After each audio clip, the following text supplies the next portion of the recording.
문재인 정부의 개혁이랄까 이게 발전이랄까 속도가 워낙 빠르다 보니까 박근혜 게이트 내 이야기를 잘 못 다루게 되죠. 국민적 관심도 별로 없고. 근데 최근에 이제 이재용 삼성그룹 부회장에 대한 재판을 하는 과정에서 안종범의 수첩, 박근혜가 이제 계속 지시사항 같은 걸 내려서 만들었던 그 비밀 데스노트 같은 게 법정에서 증거로 채택을 못하고, 나도 그런 게 있는 게 처음 알았네. 정황 증거로는 채택했다. 요거예요. 네. 직접 증거가 아닌 정황 증거로 채택이 됐고요. 이재용 재판에서. 물론 이제 이게 이재용 재판뿐이 아니고요. 그 이전에 있었던 최순실 재판에서도 이게 정황 증거로 채택이 됐어요.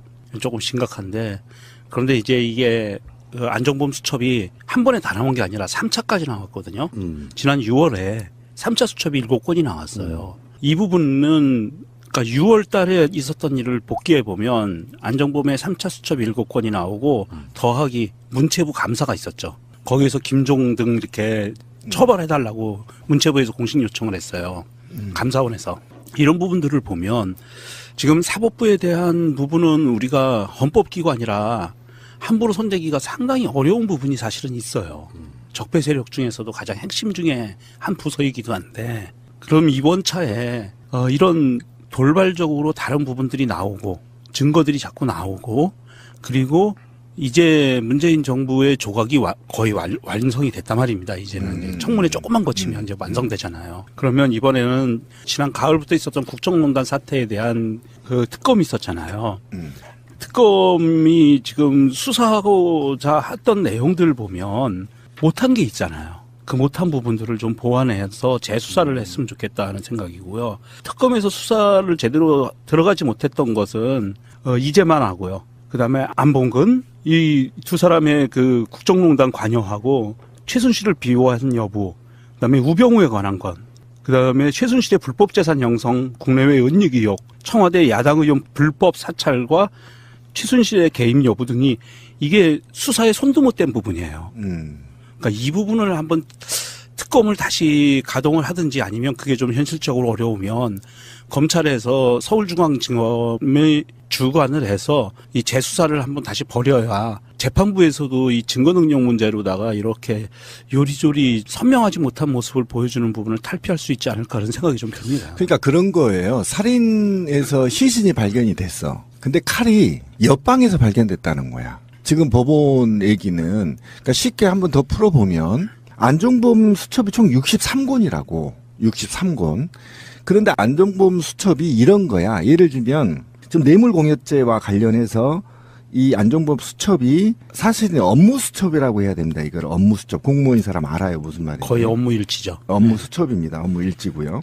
그러니까 이 뇌물 공여라는 거에서 재판장에 보면 보통 지금 이재용이 5가지입니다. 뇌물 공여, 횡령, 재산 국외 도피, 범죄 수익 은닉, 위증인데요. 이 건건이 지금 36번 공판이 있었어요. 어마어마했죠. 근데 이 건건마다 8명에서 10명의 변호사가 붙어요. 그래서 어떻게 만들어내냐 한번 봅시다. 박근혜 씨하고 이재용이하고 1차 독대를 하고 나서요. 안종범 수첩에 제일모직과 삼성물산의 합병을 도와라 이렇게 써놨단 말이죠.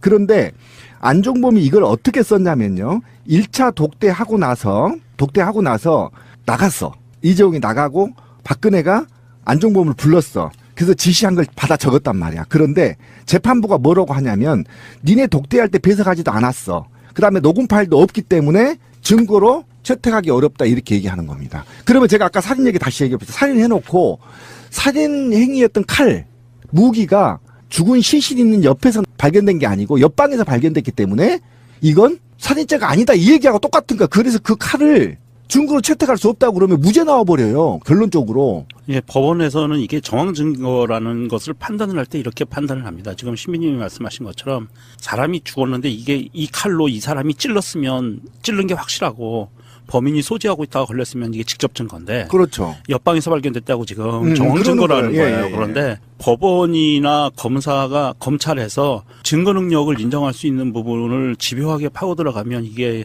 그 증거 능력을 인정받을 수는 있어요. 정황 증거도. 그런데 직접 증거가 아니라는 거는 그만큼의 신뢰성이 떨어지고 입증하기가 굉장히 어렵다는 얘기거든요. 난해야 되는 거예요. 어렵고. 재판장이 볼 때 만약에 이렇게 될 경우에 안종범 수첩을 증거 채택을 안 할 경우에는요. 재판장에서 무죄 나올 수가 있어요. 지금 왜 그러냐면 지금 결과는 독대 후에 제일모직과 삼성물산이 합병이 됐고 2차 독대 때 삼성 엘리지먼트하고 M&A 대책이나 합병 인수가 계획들이 안종범 수첩에서 다 나오고 그게 이행이 됐단 말입니다. 그리고 1차 끝나고 나서 애국의 은행에 계좌를 개설했고 돈을 쳐넣었단 말이에요. 이게 살인자가 이미 나와 있어. 시신도 있고. 그런데 이게 증거가 이 수첩에 적혀 있는 것이 증거뿐이야. 그리고 나 구두로 다 됐어. 녹음 파일도 없어. 그러니까 결국 이게 증거로 채택이 돼야만 유죄가 되는데 증거가 채택이 안 되면 유죄를 받을 수가 없어. 그래서 지금 법정을 출입하는 기자들이 불안해하는 게 뭐냐면 36차례 공판을 했지만 유죄가 나올 확률은 낮다. 맞아요. 이렇게 얘기가 돼버리는 겁니다. 그러니까 특검에서는 이 안종범 수첩이 이재용 잡는데 일종의 서먹힌건이었는데 그렇지. 그것을 지금 무력화시키는 시도가 있지 않느냐. 아니 뭐 법조계에는 뭐 솔직히 말씀드려서 이재용 장학생 없겠어요? 많죠. 아니 지금 아까 제가 5가지 죄명에 8명씩만 잡아도 오팔이 40명이에요 지금 법정에 나타난 변호인들만. 그것도 내역 보니까 전부 서울대, 연고대 뭐 이러더만 또 보니까 대형 로펌 회사 출신에 이러니까 계속 물고 늘어지면서 지금 무죄로 이끌어가는 과정이 아닌가 지금 불안해 죽겠다는 거예요. 이재용이 이제 보란 듯이 나올 가능성이 예, 가능성이 있다라는 겁니다. 이게 더 위험한 게요. 이재용이 만약에 집행유예 무죄를 받는다고 가정을 하면은요. 최순실, 안종범 다 무죄받을 수 있어요. 당연히 그렇고 무죄가 아니더라도 1, 2년 받고 그냥 나와버릴 수가 네. 있다고 지금 뇌물고기 하나만 몇십 년을 살아야 되는데. 자, 알겠습니다. 근데 이게 여기서 우리가 이제 종범실록이라고 계속 주장하고 있는 안종범 수첩의 증거 능력을 가지고 다퉜답니다요. 63권에 이르는 그야말로 꼼꼼한 메모, 그러니까 박 전 대통령이 기록을 한 부분이 있고 거기에 더 나가서 본인이 정리한 내용까지 들어있는 수첩인데 거기 굉장히 여러 가지 얘기들이 들어있을 거 아니에요. 그렇겠죠. 그 중에 어제 집중적으로 이제 그 삼성과 관련된 부분에 대해서만 특검과 변호인단이 이제 그걸 가지고 집중 추궁을 했는데 문제가 좀 생겼어요. 어떤 문제가 생겼습니까? 그러니까 순서가 첫 번째로 이거를 증거로 쓸 수 있느냐를 다투고 그 다음에 쓸 수 있다면 이게 과연 믿을만 하냐를 다투어야 되는데 일단 변호인단에서 이거를 아예 증거로 쓸 수 없다는 주장부터 하고 시작을 했어요. 이재용 부회장 쪽에 변호사들 굉장히 유능한 분들이기 때문에. 그렇죠. 형사사건 전문가들이니까. 예, 그리고 이제 뭐 돈이 부족합니까? 뭐가 부족합니까? 최고의 변호사들도 구축했을 거라고 보는데 그래서 기발한 법논리나 혹은 빈틈이나 혹은 뭐 생각지 못했던 걸 잘 들고 나올 거라고 저는 생각을 하고 있어요. 저도 어제 이제 언론 기사를 쭉 보다가 기사들 어디를 치고 들어왔습니까? 이런 기사들이 꽤 있더라고요. 뭐냐면 안종범 전 수석이 정말 박 전 대통령의 말안을 그대로 다 적었다. 라고 써가면서 그냥 딱 느끼기에는 이거는 뭐 어떻게 할 수가 없는 증거였구나. 네. 완벽한 증거네. 그렇죠. 발목이 잡혔네. 그게 완전히 반전이 생길 수 있는 거예요. 뭐냐면 이른바 전문 증거라고 하죠. 들은 얘기다. 그러니까 이런 이게 들은 이야기다. 뭐냐면 이런 거예요. 예를 들어서 아니 머리가 좋아요, 확실히. 확실히 저도 이거를 머리가 좋아요. 이거를 그렇게 돌릴 수가 있겠구나 하는 게 네, 법정에 근데 그 논리를 들어주면 안 된다고 저는 보는데 어쨌든 이런 논리인 거죠. 전문 증거라는 게 이제 들은 얘기라는 게 그렇게 치고 나올 줄이야. 증인들이 누군가 출석을 해서 예를 들어서 이런 거죠. 김호준 공장장이 고깃값을 떼먹고 도망갔습니다. 식당에서. 라고 이제 출석을 하는 거예요. 만약에 사기죄로 재판을 받고 있으면 밥값 안 내고 도망가면 사기죄거든요. 근데 그걸 그럼 양절 좋은 예네요. 예, 양절 당신이 밥이 아니라 고기 먹다가 도망간 걸로 해주세요. 예. 제가 그래서 고깃값 떼먹고 도망갔다 그랬어요. 그랬어요? 예. 그게 그렇게 중요하세요. 근데 그래서 이제 제가 예를 들어서 증인으로 나선 겁니다. 그랬더니 이제 판사가 물어보는 거죠. 양절 당신이 봤습니까? 직접 봤어? 전에 들었어. 네, 그러니까 제가 본 건 아니고 그때 당시에 뭐 정모 PD랑 뭐 이모 작가가 그런 얘기를 했었어요. 이게 전문이라는 건 전에 들었다는 그렇죠. 얘기입니다. 제가 본 건 아니잖아요. 전문적 할 때 전문적이 아니라. 그러니까 그럼 이제 법원에서 판사가 그러는 거죠. 그러면 당신이 보지도 않은 얘기를 어떻게 얘기를 하냐. 그러면 그걸 봤다는 정모 PD랑 이모 작가를 불러라. 그래서 그 사람들도 맞습니다. 저희가 그걸 봤고 우리가 그거를 저기 양지열 변호사에게 얘기를 했습니다라고 했을 때야 비로소 김어준 공장장이 고깃값을 떼먹고 달아났다는 증언이 성립을 할 수 있는 거거든요. 그래서 전문은 증거로 채택, 전문 증거 배제인가요? 뭐 네. 그런 거 있지 않습니까? 그런 것도 아세요? 진짜. 제가 법조인이에요, 제가 거의. 왜냐하면 저도 전에 들은 걸 가지고 얘기를 하거나 네.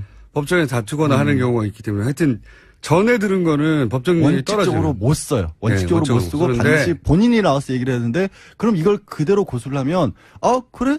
그러면 안종범 수석이 박 전 대통령이 얘기한 걸 그대로 적었으면 박 전 대통령을 불러서 했냐라고 확인을 해야 그럼 된다는 본인은 얘기죠. 안 했다고 할 거라면 안 그러면 했다고. 이게 완전히 이상해져 버리는 거예요. 그렇게 치고 들어간 겁니다, 지금. 예. 예. 그렇게. 저는 아니, 당신도 그냥 들었을 뿐이잖아. 근데 상황 자체가 보통은 예. 이렇게 정말 사건과 관계없는 제3자가 나와서 그런 얘기를 했었을 때 저 사람 말 못 믿겠습니다 라면서 따지는 건데 예. 안종범 수석 같은 경우는 사실상 사건의 당사자잖아요. 그리고 저는 이걸 들이대면 안 된다고 보는 게 법 정신이 어긋난다고 저는 준법조인으로서 주장하는 것이 이건 보통 어떤 사건을 목격한 사람 또는 진짜 목격했어 안 했어를 따질 때지 지금은 사건의 목격이 아니고 사건의 당사자가 말해준 걸 그대로 기록했을 뿐이잖아요. 그러니까요. 이건 전문이라고 보면 안 된다고 봅니다. 근데도 이게 어쨌든 형식적으로 높으면 거기에 그렇겠죠. 해당을 하는 거예요. 그러니까 형식 논리로는 그렇게 치고 들어갈 수 있는데 그래서 법원이 이걸 받아준다고 하면 이게 하여튼 근데 가끔은 법리라는 게 이론을 만들어 놓고 거기에 실제 상황을 맞추다 보면 전혀 예상치 않은 상황에도 그 법이론이 들어맞아 드는 경우가 있는데 놓고 따지면 그런 거예요. 그래서 판사가 필요한 거 아닙니까? 그래서 이제 어쨌든 근데 특검에서는 주장을 하기를 얘기한 대로 안종범이라는 사람이 그냥 어디 가서 길 가다가 박 전 대통령이 막 얘기를 하는데 저런 얘기를 하네 하면서 적은 게 아니고 그렇죠. 그게 맞는 자기 얘기죠. 일하려고 열심히 받아 적은 건데 기록한 겁니다. 그걸 기록. 어떻게 그 전문 증거를 따지느냐라고 그렇죠. 하고 맞습니다. 있어요. 이제 판사는 오늘 증인 신문까지 해본 다음에 정한다고 했어요. 말도 안 되는 소리라고. 물론 뭐 판사는 어디까지나 결론을 최종적으로 내기 전까지는 중립적으로 그렇죠. 변호사의 법 논리도 충분히 듣고 검사의 논리도 들어봐야 되죠. 근데 저는 이 경우에는 검사가 말하는 게 너무 상식적이고 이번에는 검찰 편을 들어야 되는 거죠. 이번에는 왜냐면은 저는 그렇죠. 사실은 그 이상의 비유가 없다고 보는데 안종범 수석이 예를 들어서 박근혜 대통령하고 이재용 부회장이 저쪽 걸어가고 대화하는 걸 내가 옆에서 들었어. 옆에서 들었어. 공원에서 앉아. 그런 목격자인데 네. 직접 듣지는 못했고 들은 사람한테 들었어. 이럴 경우에나 전문을 들이대는 거지. 당사자가 말한 걸 기록물입니다, 이거는. 그렇게 검찰은 주장하고 있어. 근데 그건 이제 맞죠. 이게 만약에 증거로 못 쓰일 경우는 어떤 문제가 생겨버리냐면 다 무너지죠. 아예 수첩은 다 빼고 이제 증인으로 출석해서 한 얘기는 증거로 쓸 수가 있어요. 여전히. 그러면 정말 이재용 부회장은 석방될 가능성이 굉장히 높아지는 거예요. 근데 이재용 부회장이 석방되면요. 그러니까 이 뇌물죄로부터 벗어나면 박근혜 전 대통령부터 벗어나고요. 사실은 무너지죠. 최순실도 벗어나는 겁니다. 국정농단이 없었던 거예요. 아니 있긴 있죠. 직권남용에서 끝나겠죠. 자잘한 것들이 5년 남죠. 이하에서 끝나겠죠. 자잘한 것들 남죠. 네, 그게- 집행유예로 나오죠, 그러면. 그렇죠. 최순실도. 그런 상황인데 이게 말이 됩니까? 그럼 탄핵을 왜 했어요? 왜 저한테 시위를 하세요? 갑자기 촛불을 들려고 그러시네요, 여기서. 아니, 저는 최근에 삼성에서 물론 변호인은 최선의 법, 뭐 변호인의 역할이니까. 그렇죠. 최대한의 법익을 보호하기 위해서 노력해야 되고, 영리하게 해야 되죠. 이제 결국은 판사가 잘 판단해야 되는데, 최근에 왜 말세탁 관련해가지고, 이거 말세탁이 이렇게 매매 계약 해지, 해제. 처음 듣는 거예요. 매매 계약 해제는 저는. 말 매매 계약 해제. 그것도 말 매매를 했는데 9개월 있다가 해제하는 건 처음 듣는 거예요. 근데 그것도 계약서를 예. 해제 계약서만 냈어요. 원 계약서가 아니라 제가 알기로는. 그럼 월 계약서에 계약서가 9개월 이후에도 해제할 수 있는 특약이 있거나 9개월 동안은 판매할 수 없다고 하거나 그래야 줄곧 주장할 수 있으니까. 어찌됐든 말도 안 되는 소리인데. 말까지 데리고 들어왔으니까. 근데 말도 데리고 들어왔어요. 재구입했다고 말할 수 있는 거잖아요. 근데 충분히. 문제는 재구입했다는 걸 특검이 증명을 해야 되는데 물론이죠. 그걸 어떻게 증명을 하겠어요? 그러면 삼성은 그럼 9개월 동안 줄곧 자기 것이었다는 걸 입증해야 되거든요. 근데 쌀시도 말은 팔아버렸어요. 이미 줄곧 자기 것이 아니었고 사실상 소유권이 이전됐다는 게 입증되는 건데 이런 얘기를 해봐야 소용없고 제가 하려고 하는 말에 특검이 해야 되는 제가 일이고. 판사가 아니기 때문에 근데 한 말의 핵심 뭐냐면 삼성의 이 변호인단이 참 열심히도 하고 새로운 논리도 많이 개발해내고 유능해요. 분명히 저도 그리고 변호사로서 인정을 해요. 이런 여기서 전문인 등장할 줄이야. 상상도 못했어요, 저도. 정말 헛절 팍팍 치고 들어가는 거꾸로 말하면 그만큼 별로 할 말이 없는 거예요. 근데 기본 논리로는. 거기에 이제 추가적으로 다음에 이제 그러면 증거 능력이 인정된다고 치고 예를 들어서 네. 그 다음에 또 문제점일 수도 있어요. 뭘 뭐가 파고들었냐면 네.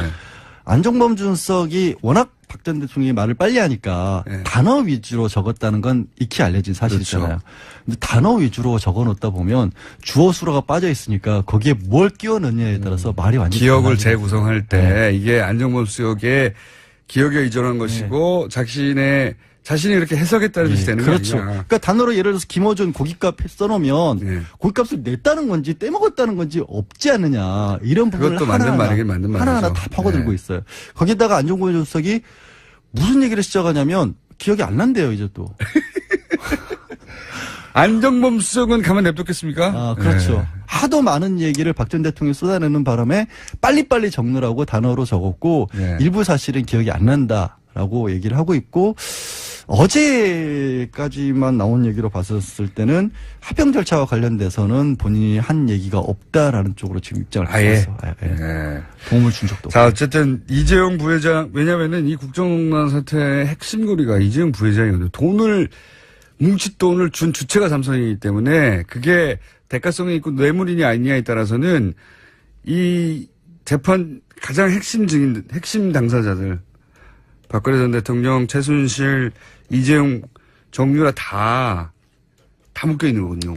다 묶여 있죠. 운명 공동체인데, 근데 그 중에서 가장 강력한 변호인단을 구성했고, 변호인단 구성에 사실상의 제약이 없는, 금전적 제약이든 없는 삼성 쪽에서 가장 강력하게 치고 들어와서 이재용 부회장을 빼내려고 할 것이라는 건 그러니까 예상했던 지금 이제 바죠. 한 법무법인에 선임이 돼 있지만 보통 이렇게 해요. 법무법인 한 군데가 대표로 나가 있고 뒤에 이른바 코치라고 해야겠죠. 각 법무법인들의 그 관련된 사람들에 대해서는 다 리포트를 받아요. 그러니까 한 법무법인이 아닌 정도가 돼요. 이런 정도 사건에서. 그렇죠. 네. 그러면 그야말로 대한민국의 형사사건 특히 뇌물죄와 관련해서 속된 말로 콧방귀 좀 낀다고 하는 사람들은 다 뭔가 지금 연관이 돼 있다라고 보면 돼요. 그냥 방귀깨나 낀다고 하지 않습니까? 콧방귀가 아니라. 그런가요? 하여튼 근데 어쨌든 그렇다고 제가 오늘 너무 부정적인 얘기만 한 것 같은데 어쨌든 부정적 전망을 했다기보다는 삼성이 지금 상황이 지금 그만큼 심각하다는 말씀을 드린 거예요. 삼성이 최전선에서 굉장히 잘 싸우고 있다. 삼성 입장에서 보자면. 그렇죠. 예. 특검 입장에서는 그리고 사실 재판부가 굉장히 중요해지는데 결국은 특검 입장에서는 이 삼성의 변호인단과 싸우는데 좀 버거워하고 있다. 예. 잘 싸우고 있지만. 현실적으로 잘 싸우고 있지만 워낙 일이 많으니까 지금 대통령도 있고 예. 그래서 저는 관심을 많이 가져야 된다고 봅니다. 이 사안은. 그리고 왜 삼성이 변호인단이 주장하는 논리 중에 말이 안 되는 것들이 있거든요. 당연히 말이 안 되는 부분들이 그런데 있죠. 그분들에 대한 보도가 없어요, 잘. 그게 되게 이상한 게 진짜 이상하죠. 진짜 저도 여기서만 얘기하고 있어요. 저도 되게 이상한 게 저도 혼자서 얘기한 건 기사들을 아니고 막 찾다 보면 없어요. 없다기보다 변호인단의 발언들이 더 많이 눈에 띄어요. 거꾸로 변호인단의 주장만 반론이 나왔다. 이렇게만 그게- 나오지. 그게 왜 특검에서 이런 식으로 주장했다는 걸 찾아보기가 어려운 게 제가 특검은 한 줄 나옵니다. 오늘 아침에도 야 이거 내가 이거 재판에 들어가 앉아 있어야 되나 이거 할 얘기가 별로 없는 거예요 사실. 들어가서 앉아 계세요, 그러면. 저는 무슨 일을 하라고. 왜냐하면 분명히 말이 안 되는 주장을 하는데도. 한국 특검이 여기에 대해서 반론이 분명히 있었을 거예요. 근데 이제 당연히 그쪽 주장도 보도할 수 있죠. 그러면 충분한 반론을 같은 비율로 싣거나 해줘야 되잖아요. 그게 없어요. 그러니까 어제 이상해요. 제가 아침에 본 거에서는 안전수석이 수천 내용을 인정했다라는 취지로 나온 언론 기사는 한두 개밖에 없었어요, 사실은. 그러니까 삼성 해제 있었습니다. 계약 해제. 진짜 웃긴 저는 발언이라고 생각하는데 짚어주는 데가 없어요. 그러니까 아니 짚어주는 데가 없는 게 아니라 그 상황이 왜 해제되는지를 짚어주는 데는 많아요. 해제됐다는 취지로. 그렇죠. 그러니까 그거는 삼성 측의 주장이지 않습니까? 그래서 삼성 측의 주장을 광고해 주는 건데 아유. 그 주장이 왜 이상한지 혹은 허점이 뭔지를 짚어주는 데가 왜 여기 뉴스공장밖에 없는지. 저도 뉴스공장 이런 얘기에 삼성 광고를 못 받고 있나요? 이런 얘기에 동조하고 싶지 않은데 네. 현실이 그렇더라고요. 실제로. 그렇다니까요. 현실이. 이 삼성 주장 중에 말이 되는 것도 있고 안 되는 부분도 있는데 안 되는 부분에 대한 지적이 없어요. 여기서밖에 안 다루고 있다. 제가 이번 주 내내 얘기하고 있거든요. 지난주부터. 자, 오늘 여기까지. 알겠습니다. 자, 특검과 삼성 변호인단의 공방이 예사롭지 않다. 여기까지. 네, 힘내라 특검. 오늘은 중망으로 올려드리겠습니다. 한 번 더 잘하시면 대망으로 올라가는 것으로. 양지열 변호사였습니다. 예, 고맙습니다. 하고 나서요. 안정법 수첩에 제일모직과 삼성물산의 합병을 도와라 이렇게 써놨단 말이죠. 그런데 안종범이 이걸 어떻게 썼냐면요. 1차 독대하고 나서 나갔어. 이재용이 나가고 박근혜가 안종범을 불렀어. 그래서 지시한 걸 받아 적었단 말이야. 그런데 재판부가 뭐라고 하냐면 니네 독대할 때 배석하지도 않았어. 그다음에 녹음 파일도 없기 때문에 증거로 채택하기 어렵다 이렇게 얘기하는 겁니다. 그러면 제가 아까 살인 얘기 다시 얘기해보세요. 살인해놓고 살인 행위였던 칼, 무기가 죽은 시신 있는 옆에서 발견된 게 아니고 옆방에서 발견됐기 때문에 이건 살인죄가 아니다 이 얘기하고 똑같은 거야. 그래서 그 칼을 증거로 채택할 수 없다고 그러면 무죄 나와버려요. 결론적으로. 예, 법원에서는 이게 정황 증거라는 것을 판단을 할 때 이렇게 판단을 합니다. 지금 신비님이 말씀하신 것처럼 사람이 죽었는데 이게 이 칼로 이 사람이 찔렀으면 찔른 게 확실하고 범인이 소지하고 있다가 걸렸으면 이게 직접 증거인데 그렇죠. 옆방에서 발견됐다고 지금 정황 증거라는 거예요. 예. 그런데 법원이나 검사가 검찰에서 증거 능력을 인정할 수 있는 부분을 집요하게 파고 들어가면 이게 그 증거 능력 문재인 정부의 개혁이랄까 이게 발전이랄까 속도가 워낙 빠르다 보니까 박근혜 게이트 내의 이야기를 잘 못 다루게 되죠. 국민적 관심도 별로 없고. 근데 최근에 이제 이재용 삼성그룹 부회장에 대한 재판을 하는 과정에서 안정범의 수첩, 박근혜가 이제 계속 지시사항 같은 걸 내려서 만들었던 그 비밀 데스노트 같은 게 법정에서 증거로 채택을 못하고 나도 그런 게 있는 게 처음 알았네. 정황 증거로는 채택했다. 요거예요. 네, 직접 증거가 아닌 정황 증거로 채택이 됐고요. 이재용 재판에서. 물론 이제 이게 이재용 재판뿐이 아니고요. 그 이전에 있었던 최순실 재판에서도 이게 정황 증거로 채택이 됐어요. 조금 심각한데 그런데 이제 이게 안정범 수첩이 한 번에 다 나온 게 아니라 3차까지 나왔거든요. 지난 6월에 3차 수첩이 7건이 나왔어요. 이 부분은 그러니까 6월 달에 있었던 일을 복기해 보면 안정범의 3차 수첩 7건이 나오고 더하기 문체부 감사가 있었죠. 거기에서 김종 등 이렇게 처벌해달라고 문체부에서 공식 요청을 했어요. 감사원에서. 이런 부분들을 보면 지금 사법부에 대한 부분은 우리가 역을 인정받을 수는 있어요. 정황 증거도. 그런데 직접 증거가 아니라는 거는 그만큼의 신뢰성이 떨어지고 입증하기가 굉장히 어렵다는 얘기거든요. 난해야 되는 거예요. 어렵고. 재판장이 볼 때 만약에 이렇게 될 경우에 안종범 수첩을 증거 채택을 안 할 경우에는요. 재판장에서 무죄 나올 수가 있어요. 지금 왜 그러냐면 지금 결과는 독대 후에 제일모직과 삼성물산이 합병이 됐고 2차 독대 때 삼성 엘리지먼트하고 M&A 대책이나 합병 인수가 계획들이 안정범 수첩에서 다 나오고 그게 이행이 됐단 말입니다. 그리고 1차 끝나고 나서 애국의 은행에 계좌를 개설하고 돈을 쳐넣었단 말이에요. 이게 살인자가 이미 나와 있어. 시신도 있고. 그런데 이게 증거가 이 수첩에 적혀 있는 것이 증거뿐이야. 그리고 나 구두로 다 됐어. 녹음 파일도 없어. 그러니까 결국 이게 증거로 채택이 돼야만 유죄가 되는데 증거가 채택이 안 되면 유죄를 받을 수가 없어. 그래서 지금 법정을 출입하는 기자들이 불안해하는 게 뭐냐면 36차례 공판을 했지만 유죄가 나올 확률은 낮다. 맞아요. 이렇게 얘기가 돼버리는 겁니다. 헌법기관이라 함부로 손대기가 상당히 어려운 부분이 사실은 있어요. 적폐 세력 중에서도 가장 핵심 중에 한 부서이기도 한데 그럼 이번 차에 이런 돌발적으로 다른 부분들이 나오고 증거들이 자꾸 나오고 그리고 이제 문재인 정부의 조각이 거의 완성이 됐단 말입니다. 이제는 청문회 조금만 거치면 이제 완성되잖아요. 그러면 이번에는 지난 가을부터 있었던 국정농단 사태에 대한 그 특검이 있었잖아요. 특검이 지금 수사하고자 했던 내용들 보면 못한 게 있잖아요. 그 못한 부분들을 좀 보완해서 재수사를 했으면 좋겠다 하는 생각이고요. 특검에서 수사를 제대로 들어가지 못했던 것은 이재만 하고요. 그다음에 안봉근 이 두 사람의 그 국정농단 관여하고 최순실을 비호한 여부, 그다음에 우병우에 관한 건, 그다음에 최순실의 불법 재산 형성, 국내외 은닉 의혹, 청와대 야당 의원 불법 사찰과 최순실의 개입 여부 등이 이게 수사에 손도 못 댄 부분이에요. 그러니까 이 부분을 한번 특검을 다시 가동을 하든지 아니면 그게 좀 현실적으로 어려우면 검찰에서 서울중앙지검에 주관을 해서 이 재수사를 한번 다시 벌여야 재판부에서도 이 증거 능력 문제로다가 이렇게 요리조리 선명하지 못한 모습을 보여주는 부분을 탈피할 수 있지 않을까 하는 생각이 좀 듭니다. 그러니까 그런 거예요. 살인에서 시신이 발견이 됐어. 근데 칼이 옆방에서 발견됐다는 거야. 지금 법원 얘기는 그러니까 쉽게 한번 더 풀어보면 안종범 수첩이 총 63권이라고. 63권. 그런데 안종범 수첩이 이런 거야. 예를 들면 지금 뇌물공여죄와 관련해서 이 안종범 수첩이 사실은 업무 수첩이라고 해야 됩니다. 이걸 업무 수첩. 공무원인 사람 알아요. 무슨 말인지. 거의 업무 일치죠. 업무 수첩입니다. 업무 일지고요. 그러니까 이 뇌물 공여라는 거에서 재판장에 보면 보통 지금 이재용이 5가지입니다. 뇌물 공여, 횡령, 재산 국외 도피, 범죄 수익 은닉, 위증인데요. 이 건건이 지금 36번 공판이 있었어요. 어마어마했죠. 근데 이 건건마다 8명에서 10명의 변호사가 붙어요. 그래서 어떻게 만들어내냐 한번 봅시다. 박근혜 씨하고 이재용이하고 1차 독대를 하고